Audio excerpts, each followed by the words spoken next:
Where is everybody joining us from today? I've already seen Massimo from Rome in Italy. From Germany, Ingolstadt, Munich area, Berlin, Wellington, Warsaw in Poland, Tauranga, that's New Zealand too. Cool, more people from Tauranga. Auckland, Bristol, UK, New Zealand, Stellenbosch, South Africa, Mauritius, wow. Wellington, Mauritius again, Wellington, Auckland. I actually went to Mauritius when I went to Mike's training last year. More Wellington. Wish that I'd been running the training in Mauritius. Yeah. Melbourne. Cool. It's pretty much really all over the world. A bit of Europe, a bit of South, or not just South Africa, Africa. A bit of Oceania, or Australia, New Zealand. Awesome.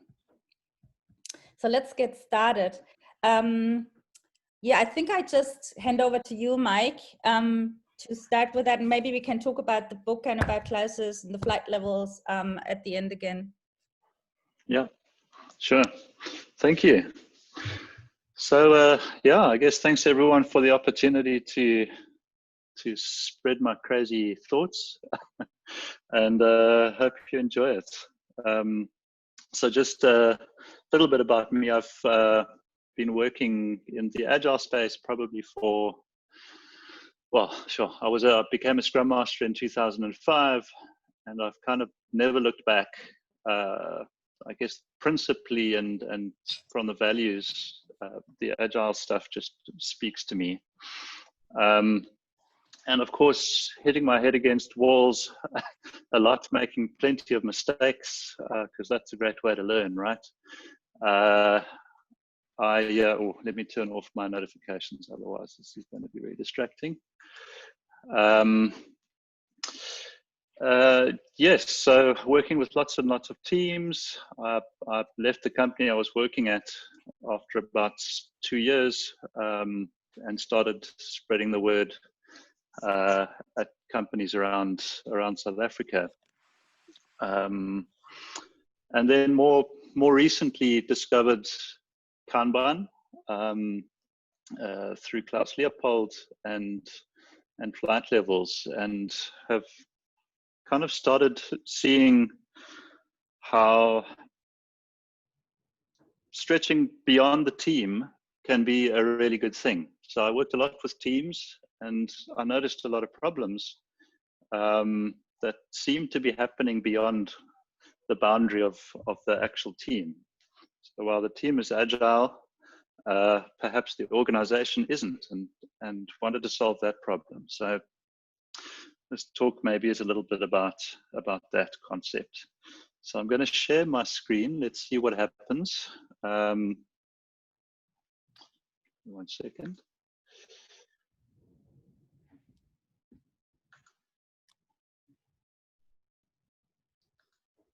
Going to get a blank screen briefly, and then you should see.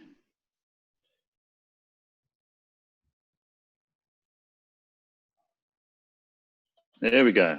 And the obligatory Corona slide. I know New Zealand is doing well. South Africa, not so much at the moment.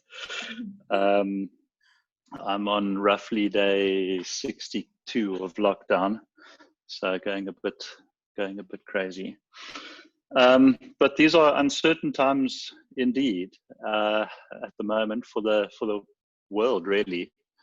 And one of the things we need to try and do is keep the wolf from the door. And something about the word wolf. So this is really trying to make sure we've still got some cash flow and we're still in business, right?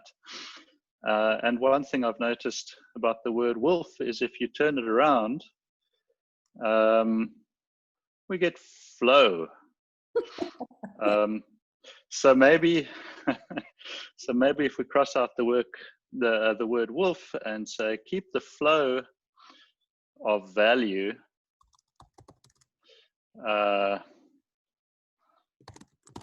going out the door. then this is something that we're trying to achieve, right? Because if we're not delivering something of value, then what are we doing? So when I think about flow, I think of Dan Vicanti. He's got a wonderful book called Actionable Agile Metrics, which is relatively short. So I don't like reading, so I'm more of a visual person.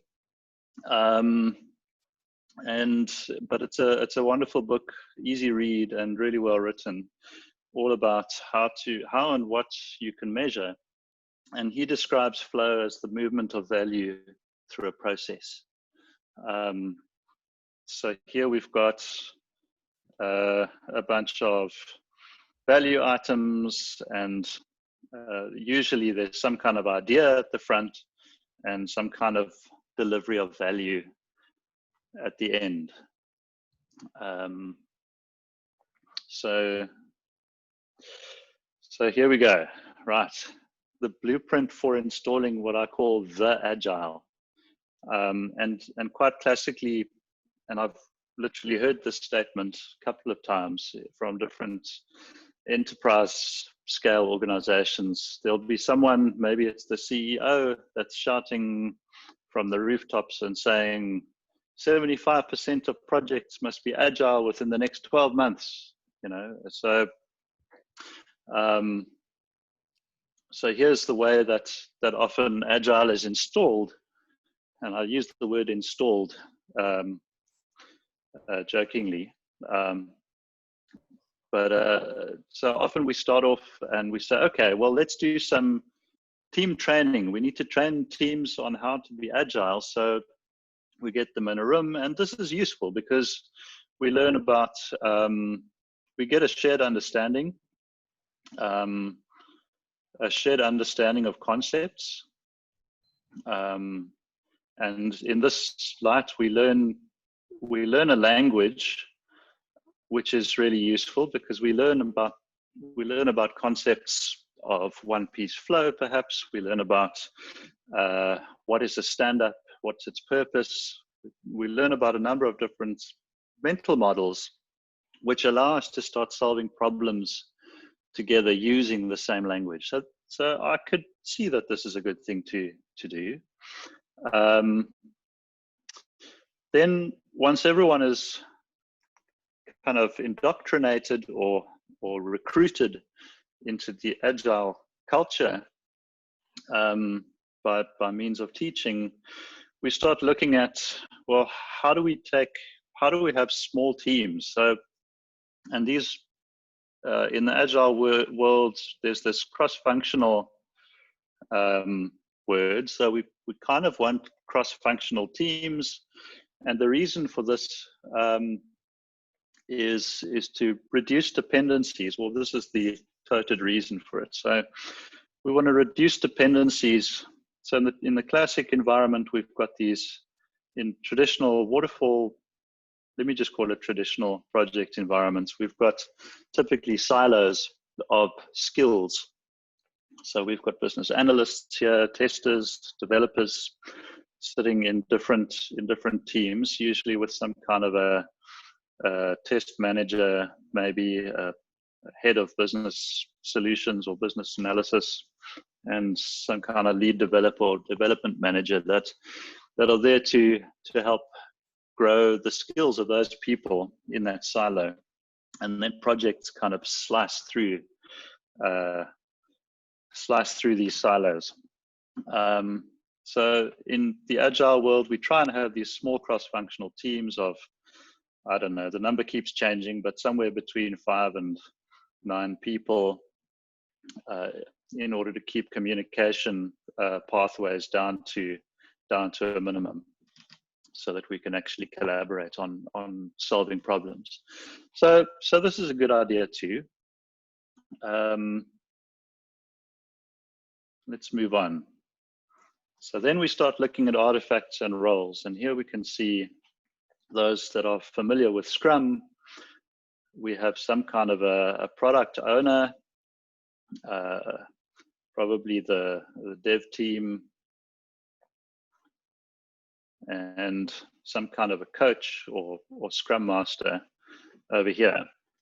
And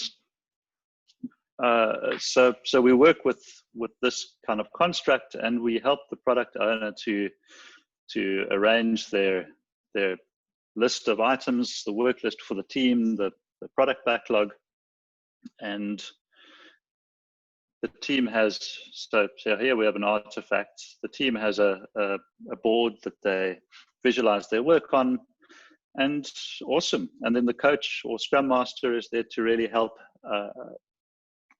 the team and the product owner improve their method and ultimately work faster over time, faster and better. So, yep, this all seems good so far. Then we have ceremonies. So we have stand-ups where we synchronize potentially daily.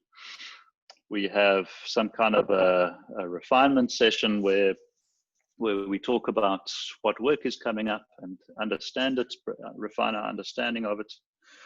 We do some kind of planning where we do technical planning and figure out how we're going to do the work. We've got a review where we review the output of the team and see if it's a fit for the market and to our expectations. And then we have some kind of a retro feedback loop where we run, where we talk about how we did the work and try and improve our process. So also lots of good stuff here. Nothing new, perhaps, if we're running Scrum. Then how do we measure productivity? So I've got this kind of question mark next to it because productivity is a really dubious topic, which is fraught with emotion and egos and this kind of iron fist of sensation that Big Brother is watching and management is trying to manage us. So there's a lot of emotion built into here. So so the word productivity, I try to ask people what that actually means for them, because everyone seems to have a different definition, but it's usually related to some kind of speed. It's measuring output. So here we've got a team that's measuring velocity. So for each team in our organization, we're measuring the number of items that they're delivering over time. And then if we want a sense of overall velocity, perhaps we start summing those and we get a sense of, well, the organization is delivering 100 items a month, so we're doing well. And then there's some kind of improvement coach over here that's trying to look at the whole system. So wonderful, it's all working. We've done it with a pilot team, and we start up some more teams and more teams and more teams and more teams until we're agile, right? So we've now got a bunch of agile teams in our organization. So not necessarily agile at this point. We've got a lot of good stuff, yes, but are we agile? Are we actually delivering on the promise of agile? And I'm not sure about this. If you look at Russell Ackoff's, I mean, this is also old news, where he mentions a system is never the sum of its parts, it's the product of the interactions of its parts. And this is so true. So if we're simply summing velocities of teams that are delivering bits of product, is this really an indication of the overall performance? And I like to think of, so this kind of starts speaking to, so the interactions part of this is speaking to how are we coordinating? How are we synchronizing, making sure that the right people are working on the right stuff at the right time?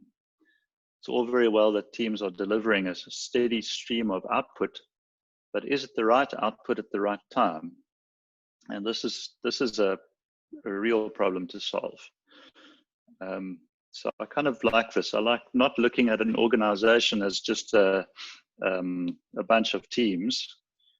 I like thinking of it as what products are we delivering? How satisfied is the market? You know, how quickly can we respond to market demand? Things like this, which are probably debatably more important than how fast is this team delivering. So let's take a look at some realities. So we had this beautiful model that worked very nicely with a single team, and reality strikes. And maybe this will be familiar to some of you. So here we've got a team. So here's a dev team, and they are, just to fix my,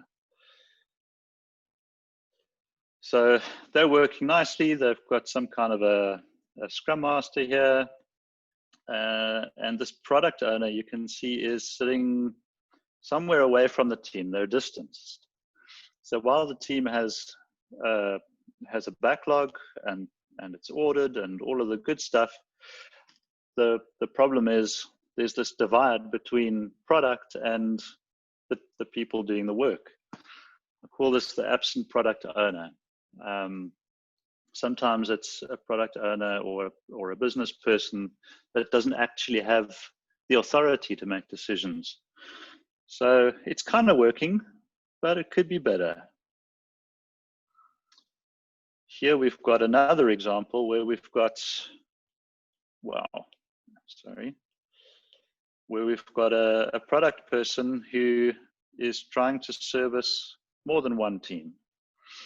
The teams are still measuring, tracking their velocities, and one of the teams doesn't have a coach, as we can see. So we've got a coach over here, but the other team doesn't have a coach because we trust them. They're good enough, right?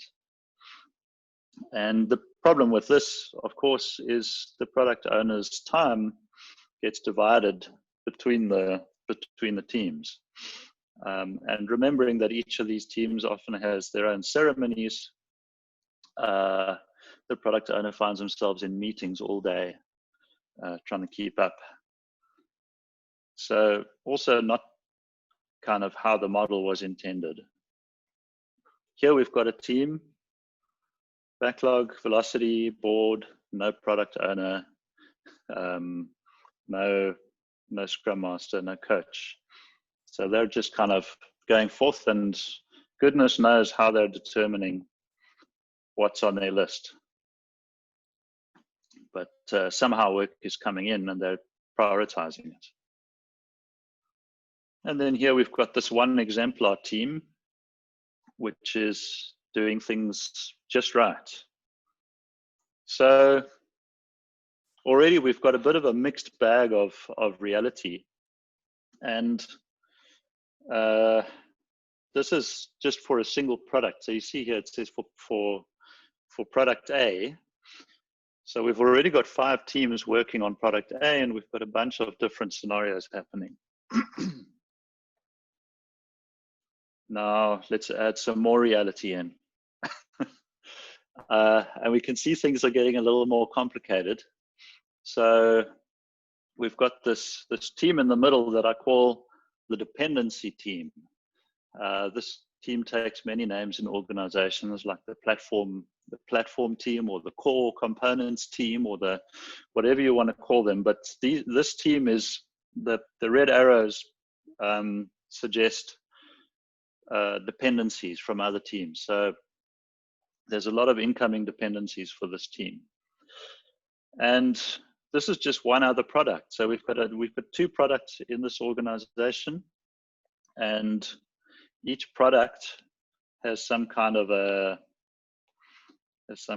product owner over here, or some kind of chief business person who's guiding the direction of the product.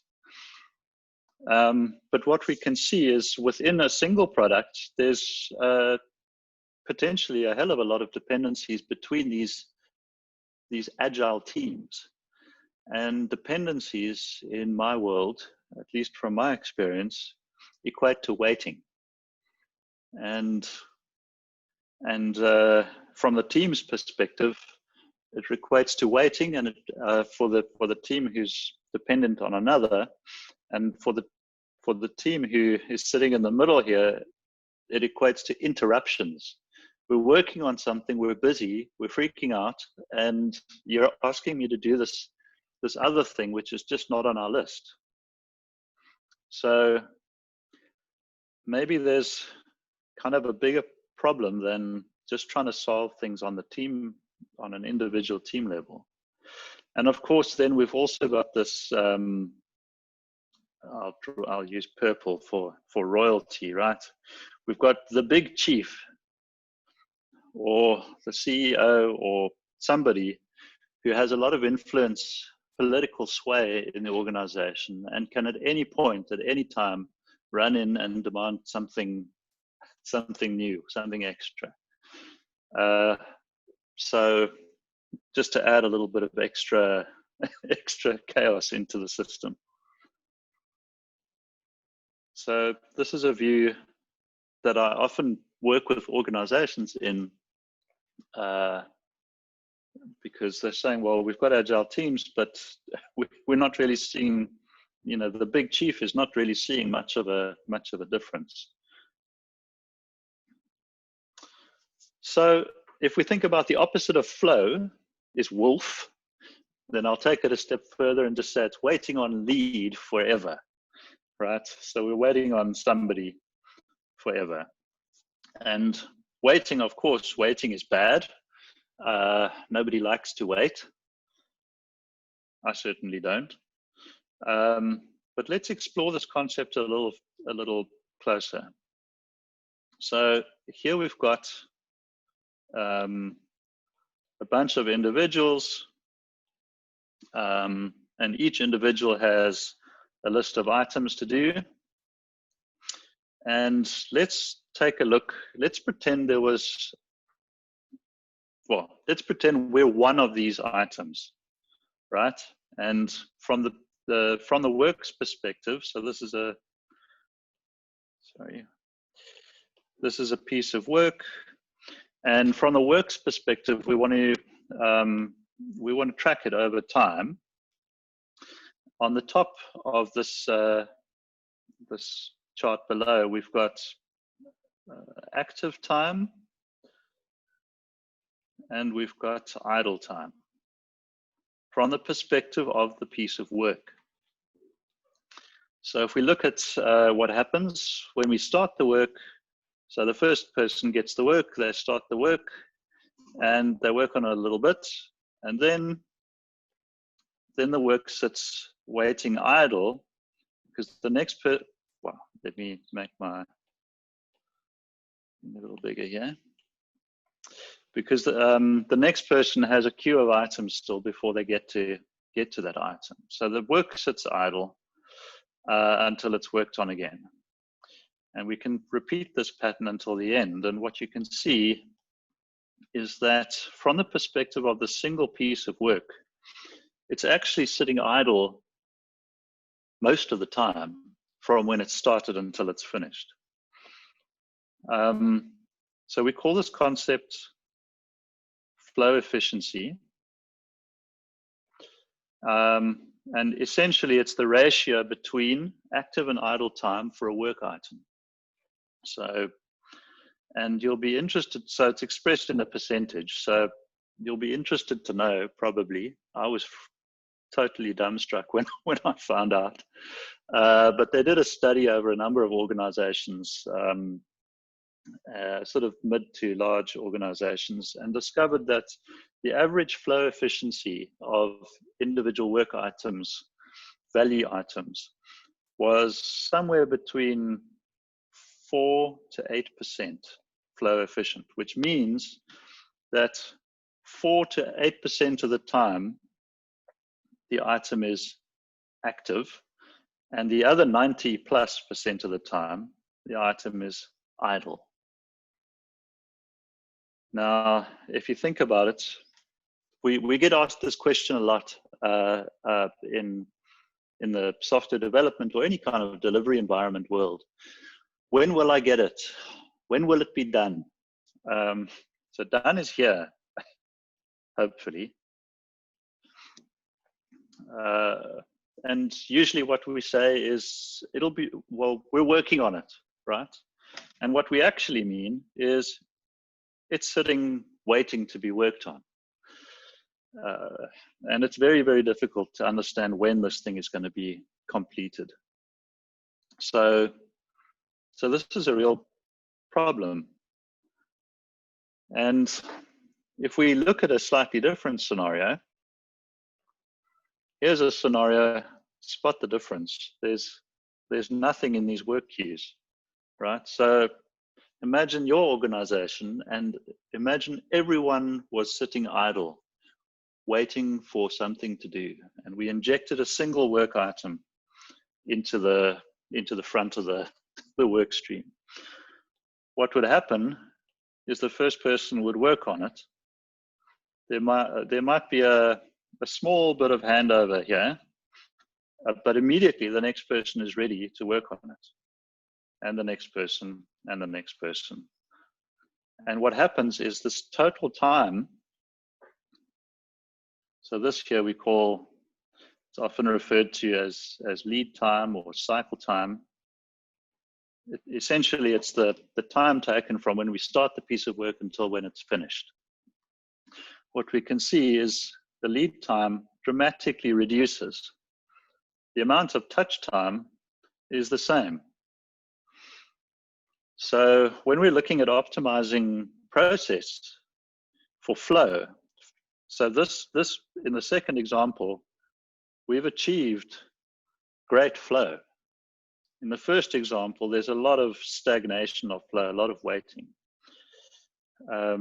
So when we're looking to optimize process and optimize flow, what we're actually what often we're doing is we're looking at the active part, and so people need to work smarter, people need to work harder, people need to work better. We need more skills. We need, we need all this stuff. We need more people, more capacity. And what we're doing is we're focusing on the active part of the work, which is only 4 to 8% of the lead time of items. And what I find really useful is to sit and figure out what are the idle times and how do we decrease those. So this is something that can be helpful. A quick thing, where do backlogs come from? I like to think of these big hairy ideas, right? That's a big hairy idea and what it looks like. And these are generally one-line statements. We need to increase market penetration by 30% before June, right? And big hairy idea one comes along, and there's usually someone here with a lot of political clout and sway in the organization, and they come along and say, well, let's work with the team, let's work with the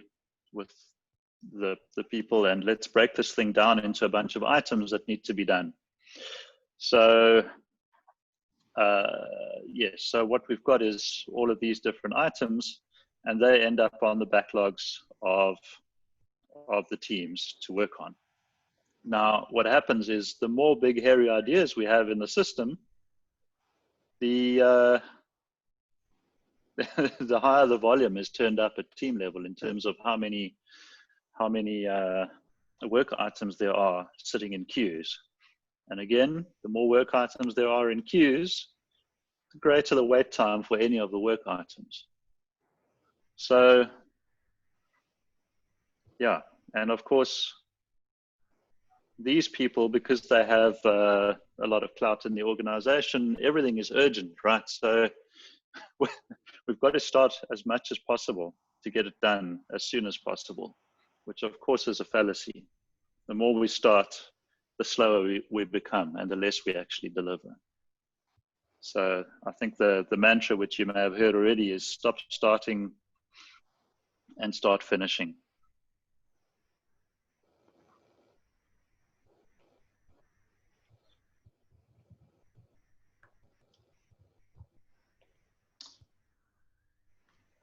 Cool. And along with this, what happens is we have people and teams and management are 100% utilized. They're busy. It's a busyness. So everyone's busy, frustrated, moaning and griping at one another. And the result actually is that delivery is starting to slow down. And fascinating. Work harder and the output starts slowing down. The management response often is teams must work smarter, faster, better. People need to take ownership. I hear this a lot. We don't have capacity. We need more people. Comes often from middle management who are under duress. And the sooner we start, the sooner we finish.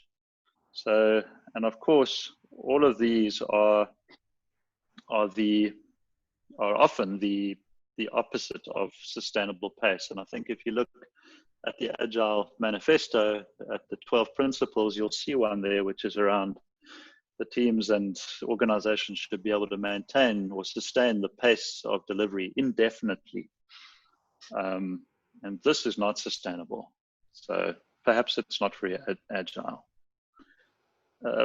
Sometimes cues are not that obvious. So I worked with an organization that had around 30 teams, and I've drawn in around 30 teams just so you get a sense of, at least in the area that I was working, there were around 30 teams.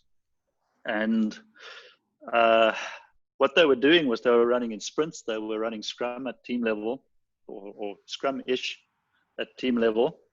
And every time they delivered the output of a sprint, it sat over here and it waited.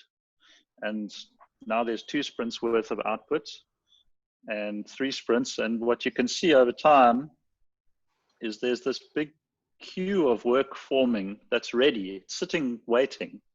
And then over here, and of course, I'm sure this never happens in organizations that you belong to, but there's some kind of a code freeze towards the end of the 12-month period. And then they do this mad integration testing, and then they release. So, of course, there's this mad flurry over here, and lots of problems are discovered and lots of sleepless nights trying to get this out. This is also not a great scenario. So while the team is considered agile because they're running Scrum, actually we're only releasing once a year and getting feedback from our market once a year, which contradicts the first practice, the first principle on the Agile Manifesto, which is we need to be delivering value to our customers regularly. So I'm going to do something here. I'm going to need to see all of your faces. Let me just stop sharing my screen briefly. So the death of flow, or the DOF. In South Africa, there's this word called DOF, which means you're a bit dim. You're not very bright. So the death of flow, and I've got a list of things here, if I can just find it, which might appear on my video. Can you see it on my screen? Oh, wait. Can you see it on my screen? There is there are bullet points now. Yes. Okay, so I'll just go through these quickly, but we'll go through these one by one. And what I'd like to get is a show of hands, just to see which of these you find yourself caught up in or doing. You can, I guess you can use the hand icon on, or you can actually just raise your hand. So which of these do you find you do often? Anyone often fast track new items over completing planned work? Yeah. waiting for someone outside your team. So you're actually waiting on someone who's not in your sphere of direct influence. And then while you're waiting, you start more work to keep you busy while you wait. Anyone? Right? It's a thing, right? We do this. It's human nature. Work longer than normal hours to get the work done, to fit the work into the time box allocated. I never do this, right? The thing is, we're in New Zealand. Yeah. Well, I once heard, I got a quote, I worked with an Indian client, and it was clear that they were going to have to work 14-hour days for 2 months in order to complete the work. And the manager said, "Don't worry about us, we are Indian." I was like, okay, wow. So ask for more people. We need more people. We need more capacity. Deliver it faster, right? We need more people. Anyone? We focus on new features while there are a bunch of defects waiting for us. Anyone doing this? Yes. And this code freeze, stabilize, and release once per year or once per quarter. Anyone in that movie? Couple? Yeah. Okay. So these are things that I really see contribute to the death of flow, because what they do is they end up creating more work started at once. And these are possibly things we should try and avoid or do with care. So let me share my screen again. There was this that as well who put in the chat, deadlines cannot be met without crunch. Yeah, and sometimes death, right? Which is why they're called deadlines. You cross that line and you're dead. Where is my little Skypey thing? Oh, here we go. Skypey thing, Zoom. I feel like I'm spending my life in Zoom these days. I don't know about you guys. Okay. So what can we do about flow? Can everyone see my screen again? Yes, I see some thumbs and some nods. So if we're contributing it to this, maybe we can do something about it. So one of the first things we can do, and so I think I'm trying to remember who it was. It was Arthur. Asked, where do I start? And the first question I like to ask is, where do I want to see improvement? So where am I experiencing a problem? And Klaus Leopold's flight levels model is a model to help you understand what level of the organization you're in, or what type of problems you're having. And so we have, he has 3 different flight levels. So if you consider a plane, an airplane taking off, when you're close to the ground, you can see, so you're in flight level 1, you can see a lot of detail, but you can't necessarily see a lot of distance or breadth. The converse, when you're in flight level 3, which is less of a team level and more of a strategic portfolio level, at 30,000 feet, you can see a lot of the distance. You can see an overview, but you don't see very much detail. And there's often a lot of questions about the detail from this level. And then in the middle, which is flight level 2, this is where we're trying to coordinate the detail and link it to the strategy. So he's got these kind of 3 levels, just to try and sense where we're experiencing the problem. And so, 1 second. So at the team level, of course, what we're doing here is we're we're trying to coordinate, well, we're coordinating and executing the work, and we're trying to find ways of managing the actual work. At flight level 2, what you can see here is we've got many flight level 1 systems or teams feeding into a single system. So this is probably a single product or a single service that is trying to deliver. And this is probably one of my favorite places to start in an organization, because this is where people can relate fastest, and it's often not easy to get the ear of the CEO, which is what's required to start at the top. But starting in the middle, one can start looking at, well, remember Russell Ackoff, the interactions. This is a place where we can really start managing and reducing dependencies across these teams, and have the teams actually self-manage this by having some kind of a visualization here of the work that's happening on a single product. And this is a way to increase flow on a single product or service. And then going up to flight level 3, this is where we actually want the strategy to start driving what's happening at flight level 2. So this is kind of, what does the organization need to focus on next, would be a question to answer here. Because if we're focusing on 100 items of strategic importance, there's probably a massive flurry of work happening down at this level, and a lot of waiting and a lot of dependencies. So it's really important that we can link these flight level systems.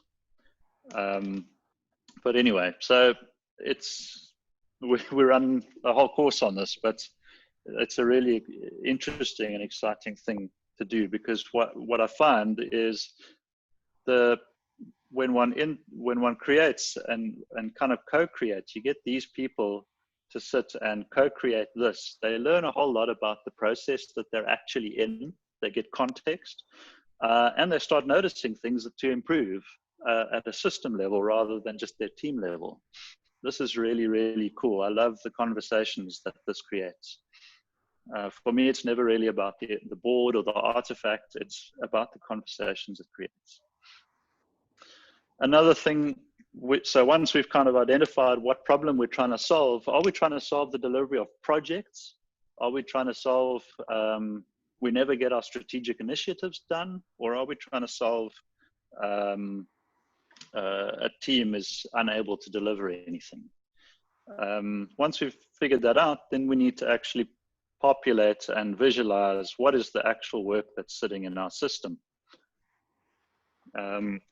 And usually when we do this, we find a lot of work, like a lot of work started that's sitting in the system somewhere between what's next up and done.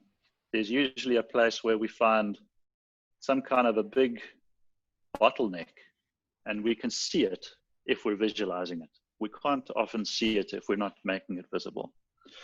So we want to find those large queues and flush them out, because that promotes flow. We want to measure some stuff, and this is another whole talk, another whole workshop, but I like to think of the age of work items. This is one measure of, are we improving?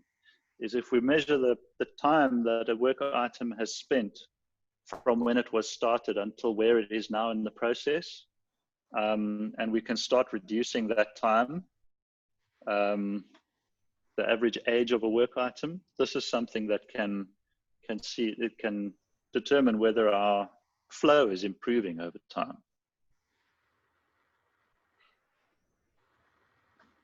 And right, so measuring the wait time of work items, not people.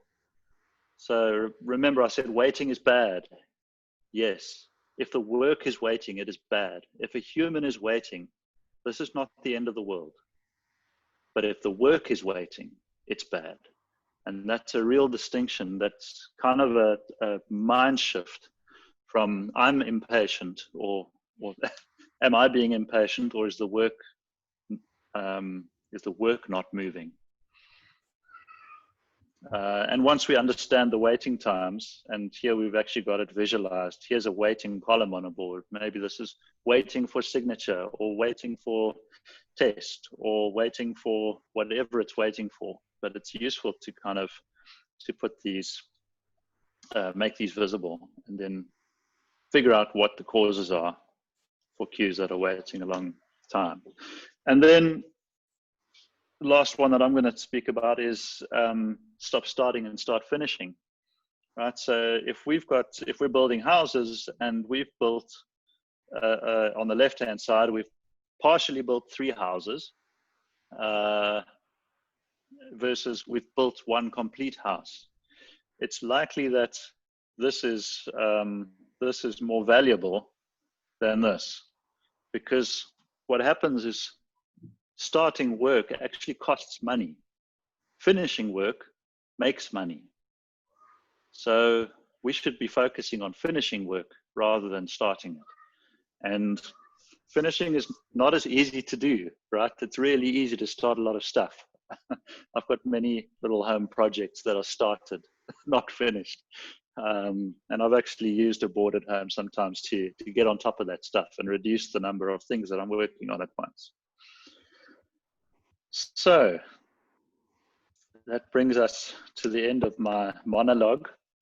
And just with one last idea, which is, if you want to optimize your organization to keep people busy, do this if you actually want to get busy people. So if you optimize to keep people busy, what you'll get are busy people. So how about optimizing for delivering value to our customers instead? Cool.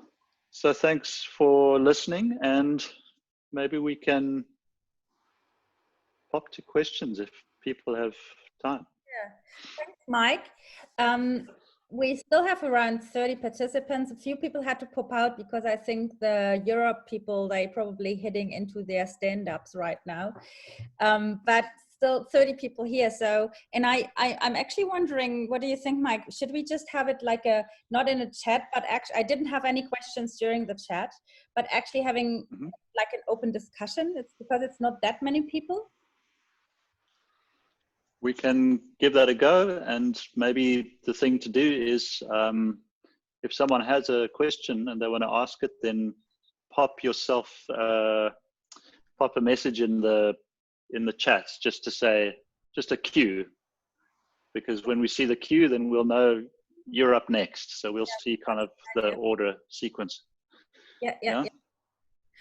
Rochelle actually just put in the chat, work waiting is bad. Is there anything you want to add to that, Rochelle?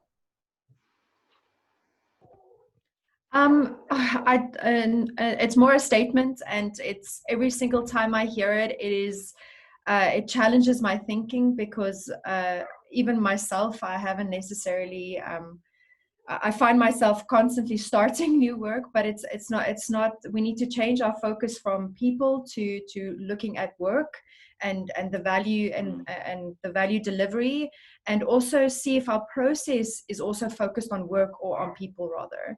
Because I think often we design and we go into this agile transformation and we design these these teams and the process that focuses on people rather than the work, and then we get overburdened people, and we get frustrations and challenges, and we don't know why this agile transformation is not working. And it's because we haven't made that distinction between work and value versus people. So that's just a statement. Yeah, that's all right. There was Tertius who's saying executive buy is a key. Executive buy-in. Buy-in is a key. Yeah. What's your take on that? Thank you. I think it's, sorry, Mike. I think just to the point is, there's sometimes some structural changes you need to make, in the sense of, not all teams are created equal. Sometimes you want to have I, for instance, have 9 teams that I manage, so 65 developers. So the idea is that you need to restructure, you need to optimize for the flow. You need to start changing it from what a team delivers and a product delivers, rather to playing the product itself. each product's in a different life cycle. So you might have more bugs coming into something that's reached its maturity versus more feature development that comes in for something that you're launching. So you need to play the product rather than the teams or the product owners or the product division, something like that, which is tricky if you don't have that executive buy-in. There is actually also Chris that is adding into that, how to convince management not to overload teams for more work. Any ideas? I think that's kind of the same thing. Yes. So one of the things that I like to do, so look, I don't believe that managers are evil people at all. Everyone's just trying to do the best they can with the tools they've got. So what I've found is, so in some environments, the management is fine for you to do whatever you need to do in order to improve things. And that's kind of leeway to make some change. But I prefer the inclusion, like including the executives and the managers in any kind of change that we're making. And so, for example, if we're going to sit and design a flight level 2 coordination system, where we're starting to look at the workflow all the way from when an idea comes in, possibly from an executive or a manager, all the way through to when it's money in the bank, then they're kind of an important part of that flow. And what I find happens, and obviously personality is dependent, but what I find often happens is we start all through that process getting an understanding of what each other are going through, and we've never looked at the whole flow end to end before. So I find that's a really useful thing to do. And another thing that I like to do with execs and these kind of people is actually run Klaus's shipbuilding game. You may or may not have seen it. He describes it in his book, Practical Kanban. We've run it just before lockdown in New Zealand in our meetup here, yeah. There are only a few people, but those that were there, they will know what you're talking about. Yeah. So it's an exercise that demonstrates the differences between a flow-based system and a push system. So push and pull systems, and it's quite startling. There are many other ways as well. So as soon as one starts visualizing, even if executives and so on aren't included in co-creating that visualization, if it's placed somewhere strategic, like outside the CEO's office or something like this, they can't help but see it, and it strikes intrigue, and more often than not, conversations start that weren't happening before. So there are lots of different ways, and there's no silver bullet. They've got to want to improve. I'm just wondering, there are actually some people here today that have done the shipbuilding game. Would anybody like to add something from their own experience, maybe?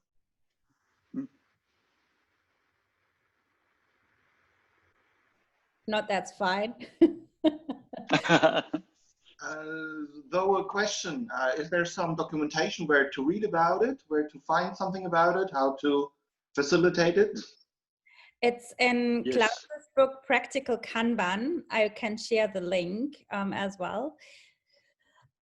And there's also a video online on YouTube. So if you search for Klaus Leopold shipbuilding, you'll find a video of him actually running it.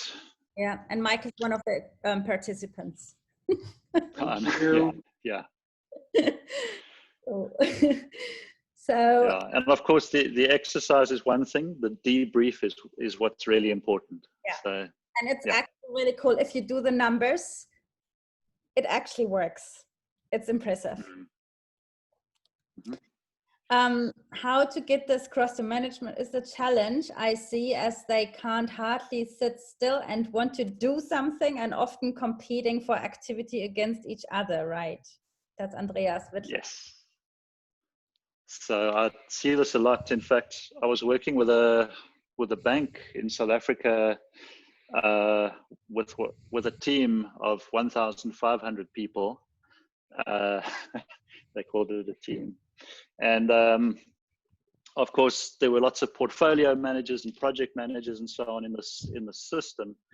And what I discovered was they manage through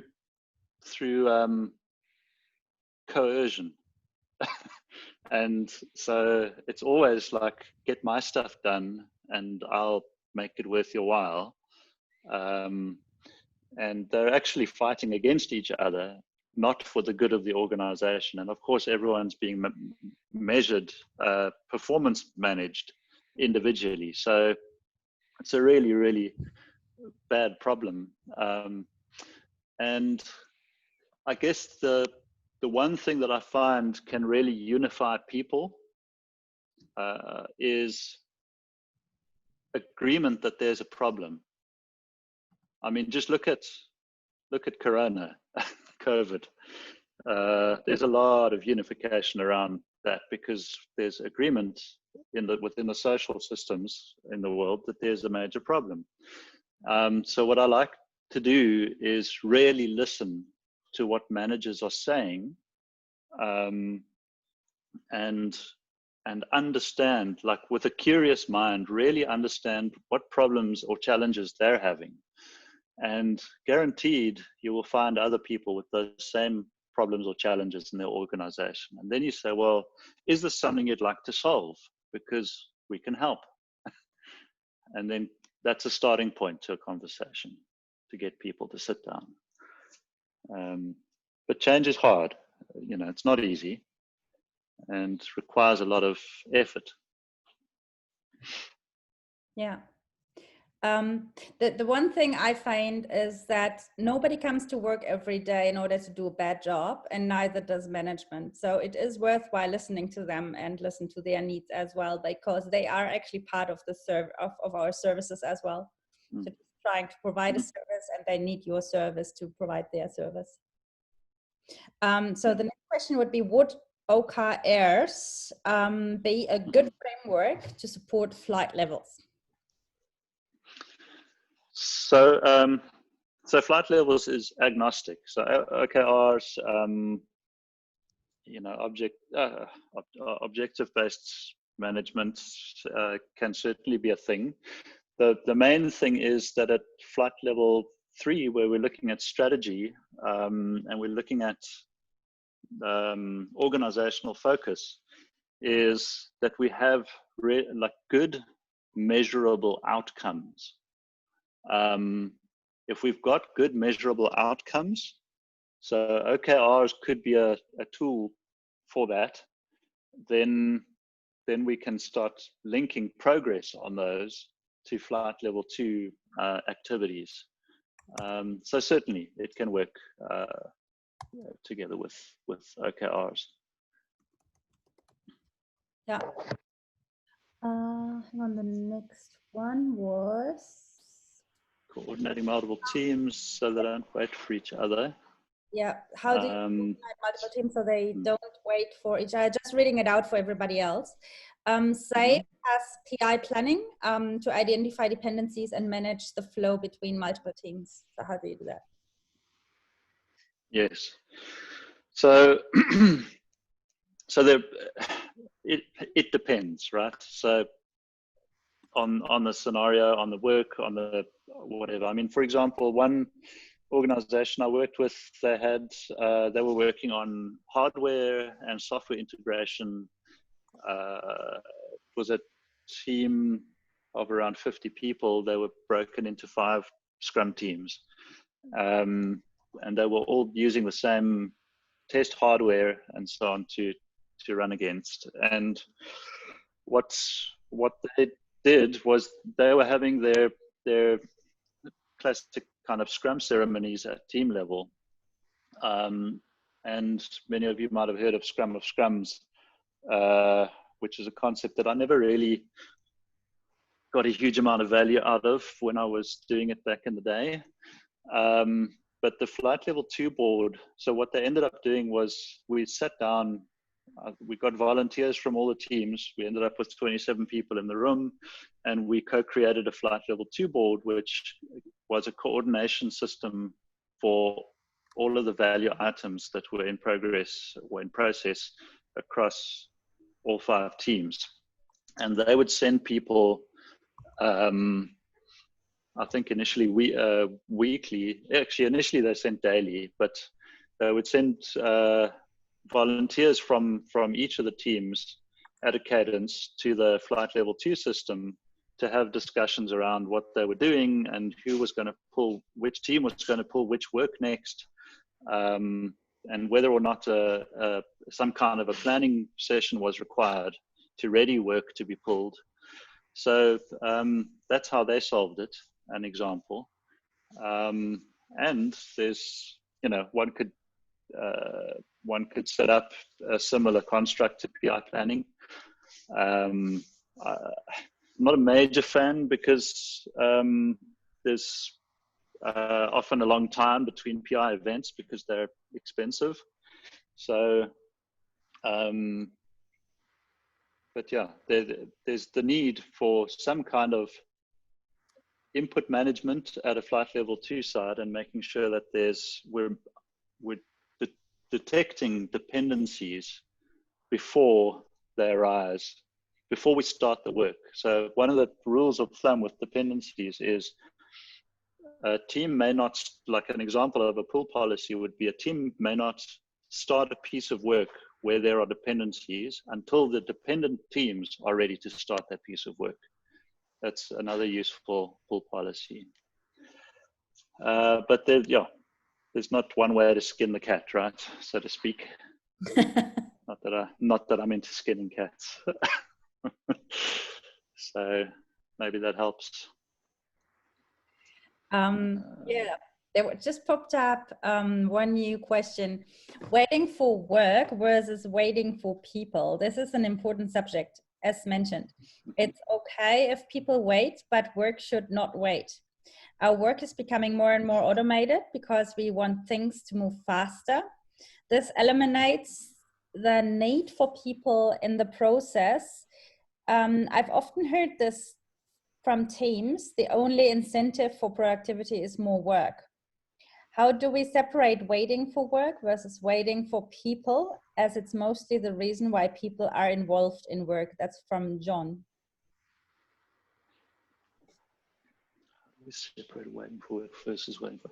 So, okay, I think so if I take it back to my very first experience of being a manager, I was a newly minted manager. I had a staff complement of one other person. And how that had arisen was I was completely overloaded. I was doing a good enough job, but I was really, really overloaded. And so I said to my manager, listen, I need more staff. So I got another person. His name was also Mike. So there were 2 Mikes. And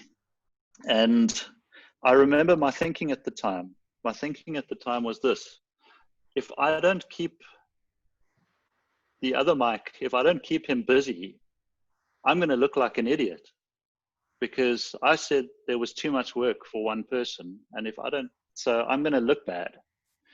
So I focused on trying to keep him busy. And this is the problem actually that we're trying to solve, is we're not trying to keep people busy. We're like, yes, of course, people shouldn't be sitting idle half the time, but we're actually trying to get the work to flow. It's more important that the work is flowing than if people are busy or not. And and that's really the point. So I'm just trying to see if I'm answering your question. Don't feel free to jump in as well if your answer has been, your question has been answered. Sure. I'd like to get your perspective on it. I've asked numerous people this particular question because this keeps coming up, especially as we move towards trying to create flow with teams. I continue to hear teams bringing up, the incentive part of productivity. And the better they work at creating flow, the less work there is for them. In other words, they're working themselves out of a job. And that's potentially in a lot of cases what people see when they look at this. And waiting for work, it's a double-edged sword. And I'd just like to hear your perspective on it. It's interesting. Thank you. So it's Jean, right? Yeah. Yeah. So Jean, I think there's a couple of fundamental principles that need to be addressed often. The one is, are we trying to optimize for output, or are we trying to optimize for outcome? And the subtle difference is, and Henrik Nieberg does a good job of explaining it in his Agile Product Ownership in a Nutshell video. But we're trying to maximize outcome, which is happy stakeholders, happy customers, happy paying customers, with as little output as possible. And what I've found working with teams is, in fact, even the team that I'm working with at Agile 42, our dev team, they started off in this kind of mad flurry where everyone was busy and working on their own stuff, and we've converted over the span of a few months into a pull-based, flow-based system. And what's happening is there are times when the team is or individuals on the team have idle time, which they never had before. And in that idle time, they either go and help somebody else get something done so that they can finish an item in order to pull the next one, or they go and work on a skill or something, but something they're doing to add value. Or they complain and say, I'm idle, I need something to do, and then we figure something out, because it's always context specific. What I found since we've really gotten into the flow stuff now is that it's putting a huge pressure on the business to provide valuable requirements for them to work on, like really valuable stuff. So now that we actually know the team capacity and the delivery capability, we need to be very careful about what we put into the front of the queue. So it starts changing the dynamic and putting a lot more emphasis on business. Everyone say hi, Mel. Yeah, and it's not about just saying no to business. We're trying to grow the relationship between the requesters and the doers, not distance them even further. So I like to have the conversation of, here's our throughput over the last 10 weeks, number of items that we're delivering. 80% of the time we're delivering, at least 6 items per week. So in the next 2 weeks, which 12 items are most valuable for us to deliver? I like having that conversation. So yeah, I don't know if that helps. I mean, I also see an important point there from Jana in response around waiting for work, for using that time for innovations and continuous learning and improvements. I think that's potentially something to look into. It's not always the necessarily the mindset of leadership. Although innovation is a hot topic nowadays, it's in a lot of ways not entirely understood by some people, and I feel like there should certainly be a lot of innovation projects or things that we do to improve the focus on innovations and the understanding of it. A lot of organizations haven't gotten there yet, so yeah. I think that's I think that's. Sorry, I was just going to say, wouldn't it also be a great opportunity to pair up people and start cross-skilling people and things like that as well? Totally. I mean, so it starts enabling a bunch of new behaviors. Let's put it this way, and it's not like we're saying the team must sit idle until you've got something for them to work on or whatever, because no one likes sitting idle. The team members themselves certainly don't like it, because there's this feel of impending pressure, but I can't work, so I'm stuck. So it's a real thing. And from Jana's point there, I totally agree. And what I like to do is make those kinds of work first-class citizens. It's real work, just like technical debt is real work, and it should have a place in the standard flow of things. It should have a place. So, but certainly, not just technical debt, it's also organizational debt, right? Sorry, say again? Not just technical debt, but organizational debt as well. The actual things. Of course. So there's always room for some kind of improvement. And usually what I find is working at team level, the lever for change is kind of small. I mean, imagine saying we're going to focus on this one team member and make them awesome. It's not going to have massive impact on the organization. But if we look at managing the flow at flight level 2, or at a project portfolio level, or at an organizational strategic portfolio level, if we manage that flow, the impact of that ripples down to everywhere else in the organization. So it's a huge lever for improvement. So there's it's not just the teams. Yeah, actually the shipbuilding game is an actually really cool experience of what Jana just commented in the chat. I suggest we use the time while waiting for work for innovations and continuous learning and improvements, where you literally see how people become more into detail about the work they're actually doing while they are working. And the thing also is with flight levels or Kanban, taught by Kanban University, it's both, that you, it's not that we tell people to have cross-functional teams and to pair and to share their skills, but it actually happens automatically because of managing the work.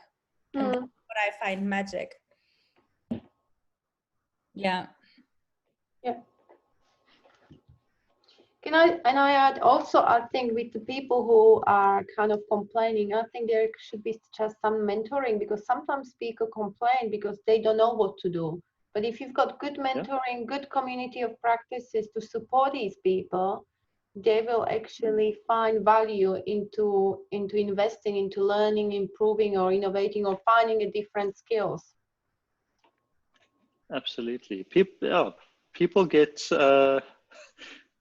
stuck in a state of disbelief because they're not used to this experience of, but what do you mean I can't start something new?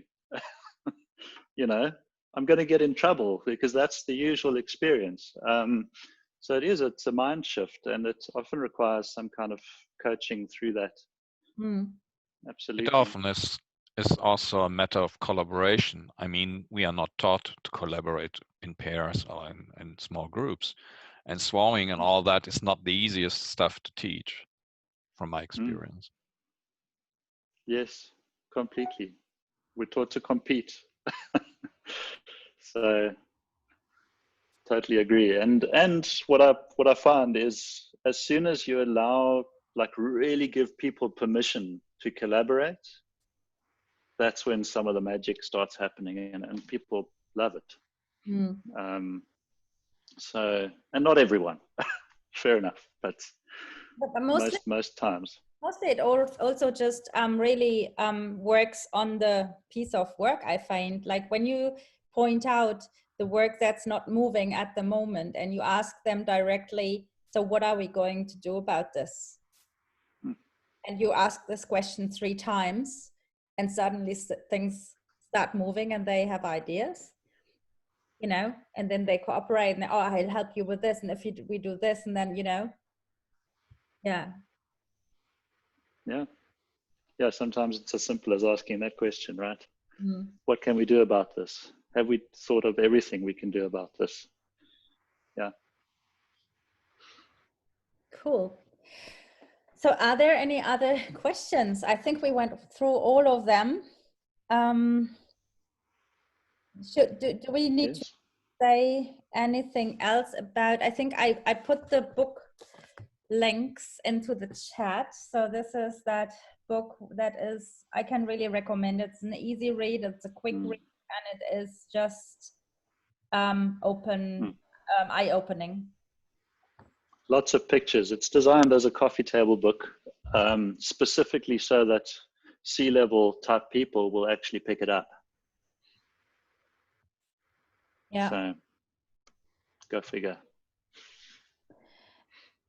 And whenever you've got questions, I mean, you can always flick Mike an email or myself. I have actually an Kanban management design course, KMP1 course, planned for mid-June. That'll be a bit spontaneous because it's not, it's online, it's not out there yet. It will be a course before the official version of Kanban University will be out there. So it will be a guinea pig version for New Zealand. I'll flick that out when it's available, but just like a little teaser. And we've got more speakers to come in our Kanban meetup over here. I hope you liked it. And is there anything else you want to promote, maybe, Mike? I was going to ask if I could shamelessly advertise. So we have a flight levels training. We're running a workshop remotely on the 2nd to the 5th of June. So it's 4 half days. It's in the afternoon in South African time, which might make it difficult for some to be there. But anyway, that's our next flight levels. Is that flight? You can go to what design again? Yes. Okay. Yeah. So yeah, you can find it on flightlevelsacademy.com or on the Agile 42 website. Cool. But thanks for being here and for asking questions, and hopefully it was useful for you. Cool. I'll stop the recording here. Yep.